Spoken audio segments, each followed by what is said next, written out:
তো বন্ধুরা, আজকের ব্লগটা শুরু করছি খুব সুন্দর একটা দৃশ্য দিয়ে, যেটা সচরাচর দেখা যায় না। রামধনু উঠেছিল আমাদের বাড়ির সামনে। আজকে উল্টো রথ, বৃষ্টি হওয়ার পর রামধনু উঠেছিল। তো আমরা মা মেয়ে দেখতে বেরিয়েছিলাম। তো এবার আমাদের ঘরের ঠাকুরকেও তো পুজো দিতে লাগবে, যেহেতু আজকে উল্টো রথ, জগন্নাথ দেবকে পুজো দিয়ে দিলাম। এরপর বিকেলের দিকে সবাই মিলে মেলায় যাব। হ্যালো গাইস, তো তোমরা সবাই কেমন আছো? আশা করছি তোমরা সবাই খুব ভালো আছো, আর আমিও খুব ভালো আছি। তো আজকে চলে এসেছি একটি নতুন ব্লগের সাথে। আজকে হচ্ছে উল্টো রথ, সেই উপলক্ষে মেলাতে যাচ্ছি। তো কি হচ্ছে না হচ্ছে, কি করছি না করছি, সবটাই তোমাদের সাথে শেয়ার করব। তো চলো দেখতে থাকো। তো গাইস, এই যে আমি রেডি হয়ে গেছি। তো চুড়িদারই পরে নিয়েছি। তো সিম্পলি সেজেছি। কেমন লাগছে তোমরা অবশ্যই জানিও। তো চলো এবার যাওয়া যাক। তো দেখতে দেখতে আমরা মেলাতে চলে এসেছি। আমরা সবাই এসেছিলাম। তো এই দেখো, তোমাদের জগন্নাথ দেবের দর্শন করিয়ে দিই। এবার কিন্তু রথে 5টা জগন্নাথ আছে এইখানে। তো সবকটাই তোমাদের দর্শন করাবো। এটা হলো প্রথম জগন্নাথ, যেটা এই পাড়ারই মানে রথতলারই করা হয়, এখানে পুজো করা হয়।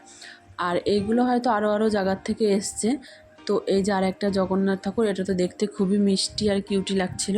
তো তোমাদের সবকটাই দেখাবো। এই যে আর একটা সামনে দেখাচ্ছি। তো সবকটাই তোমাদের দেখাবো। আর মেলাতে কিন্তু ভিড় ছিল, কিন্তু খুব একটা যে ভিড় সেরকম ছিল না। তাই পুচকুকে নিয়ে আমি ব্লগ করতে পেরেছি। আর এই যে আর একটা জগন্নাথ ঠাকুর তোমাদের দর্শন করিয়ে দিচ্ছি।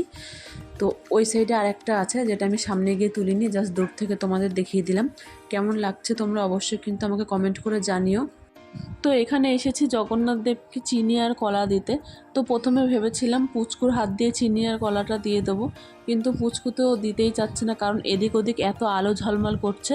তো ও সেগুলো দেখতে ব্যস্ত ছিল। এদিকে সবাই এক এক করে কিন্তু চিনি কলা দেবে, দেরি হয়ে যাচ্ছে দেখে আমি আবার দিয়ে দিলাম। দিয়ে আমাকে এখান থেকে কিন্তু চরণামৃত প্রসাদ সব দিয়েছিল। তো তারপরে ঠাকুরকে নমস্কার করে কিন্তু আমরা এখান থেকে চলে আসি। তারপরে আরও কিছুক্ষণ এদিক ওদিক ঘোরাঘুরি করেছিলাম। তো পুচকুকে আমি অনেকক্ষণই কোলে নিয়েছিলাম। ওকে আমি এদিকে দেখানোর চেষ্টা করছি যে এদিকে তাকাও, এদিকে যেহেতু ক্যামেরা চলছে। তো এদিকে তো একদমই তাকাবে না, কারণ ও যেদিকে আলো সেদিকেই দেখছে। তারপর ওকে ওর পাপার কোলে দিয়ে দিলাম। পাপার কোলে থেকেও এদিক ওদিক দেখছে। তো আমরা প্রায় অনেকজনই এসেছিলাম মেলাতে। আমরা আগে চলে এসেছি, আর তারপরে ওরা সবাই এসছে। তো এদিকে হাসছিলাম, যেহেতু ও পুচকুর ঝুনঝুনিটা ও হাতে নিয়ে যাচ্ছিল। এটা ওর একটা দাদুই হয় হিসাবে, সে হাতে নিয়ে যাচ্ছিলো দেখে আমরা হাসাহাসি করছিলাম। আর এদিকে এসেছি পুচকুর জন্য দুটো পুতুল কিনতে। তো আমার ছোট ছোট দুটো পাখি পুতুল পছন্দ হলো, সেই দুটোই আমি কিনলাম। এখানে আরও অনেক রকমের জিনিস ছিল। মেলা মানেই তো জানো যে সব রকমের জিনিসপত্র, ঘরের সাজানোর জিনিসপত্র সব কিছুই থাকে। তো এই যে আমাদের কিন্তু প্রায় ঘোরা শেষের দিকেই সব কেনাকাটাও হয়ে গেছে। এদিকে ঠাকুর দেখাচ্ছিলাম, যে ঠাকুরটা তোমাদের ক্লোজে দেখাইনি সেটাই আমি আবারও কিন্তু ক্লোজে দেখিয়ে দিলাম। তো আমার মাম্মাম তো এদিকে চুপচাপই রয়েছে মেলাতে, কারণ ও ঘুরতে বেরোতে খুব ভালোবাসে। তারপরে আমরা কিন্তু এদিকে চলে এসেছি গজা নিতে, যেহেতু মেলায় এসেছি। মেলায় এসে গজা না নিয়ে যাই সেটা তো হতে পারে না, সেজন্য আমরা গজা কিনে নিলাম বাড়ির জন্য। এরপর কিন্তু আমরা বেরিয়ে যাব, কারণ অনেকটাই রাত হয়ে গেছে, আমরা এসেছি লেট করে।